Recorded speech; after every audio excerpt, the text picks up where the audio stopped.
Famous বলে ওদের এখানে আউটলেট না থাকলেও মোটামুটি নাজাত কিন্তু সবার কাছে পরিচিত। আমি নিজে ওদের অনেক কখনো কেনা হয়নি আগে, বাট আমি আসলে এর আগেও অনেক ওদের কালেকশন দেখেছি ওদের ফেসবুক পেজে। তো হুট করে যখন ওরা বললো যে ওরা বসুন্ধরাতে একটা ওপেনিং করছে, আমার আসলে খুব ভালো লেগেছে যে এখন বসুন্ধরাতে বা এখানকার আশেপাশে যে কেউ চাইলে আউটলেটে এসে ওদের কালেকশনগুলো দেখতে পারে। এখানে বেসিক্যালি হচ্ছে মডেস্ট ফ্যাশনটাকে হাইলাইটেড করা হচ্ছে, এবং সেটা দেখা যাচ্ছে যে একটু এক্সক্লুসিভ ভাবে রেগুলার মানে ওয়ারের চাইতে একটু এক্সক্লুসিভ মডেস্ট কালেকশন দিয়ে করা হয়েছে।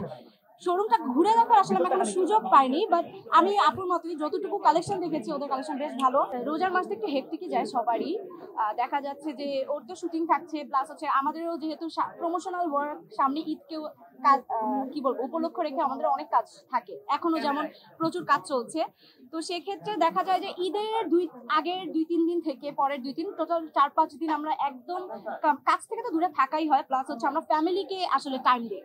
মানে দেখা যায় কি অন্যান্য সময় ফ্রেন্ডদের সাথে ঘুরেও ঈদের দিনটা আমরা সবসময় চেষ্টা করি, আমার আব্বু আম্মু, আমার শ্বশুর শাশুড়ি, আমার হাজবেন্ড, আমরা নিজেরা এনজয় করি। এক একজনের মানে আমার আম্মুর বাসায় যাই, আম্মুরা আসে, তারপর আমরা সবাই মিলে কোনো একটা প্ল্যানিং করি, ফ্যামিলি প্ল্যানিং, যে এখানে ঘুরতে যাব আমরা, ফ্যামিলি শুধু ট্যুর হবে এই। না না, আমি তো আসলে অ্যাক্টিং করি না, আমার কোনো কাজ আসবে না। আমি শুধু ব্র্যান্ড প্রমোশন করছি, এটা একদম আলাদা সেক্টর।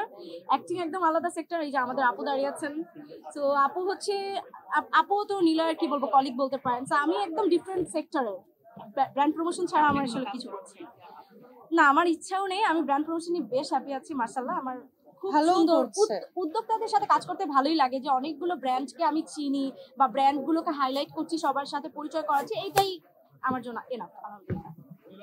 অবশ্যই, এটা তো অবশ্যই দেওয়া হয়। ও আমাকে ক্রিটিক মানে সবচাইতে বেস্ট ক্রিটিক ও বলে। তার কেননা দেখা যায় যে শুধুমাত্র যে ভালো কাজ নিয়ে আমি প্রশংসা করি তা না। আমার যদি মনে হয় যে এই কাজটাতে এই সমস্যা আছে বা এটা এরকম করলে আরো বেশি মানুষ পছন্দ করতো, এটা আমি সবসময় শেয়ার করি।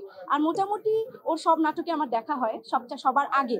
সো ওই সুযোগটা আছে আমার। ঈদের দিন শুধু ভাইকে না, পরিবার সবাইকে নিজের হাতে রান্না করে খাওয়ানো হয়, বাট আমি খুব একটা ভালো কুক না। তো সেক্ষেত্রে দেখা যায় আমার শাশুড়ি মা আমাকে হেল্প করে। হ্যাঁ, উনি আমাকে শিখায়, যেমন এটা সবসময় খাওয়া, তবে স্পেশাল 2-1টা আইটেমস হচ্ছে আমি খুব ভালো করি, ওটা আমি একাই করি।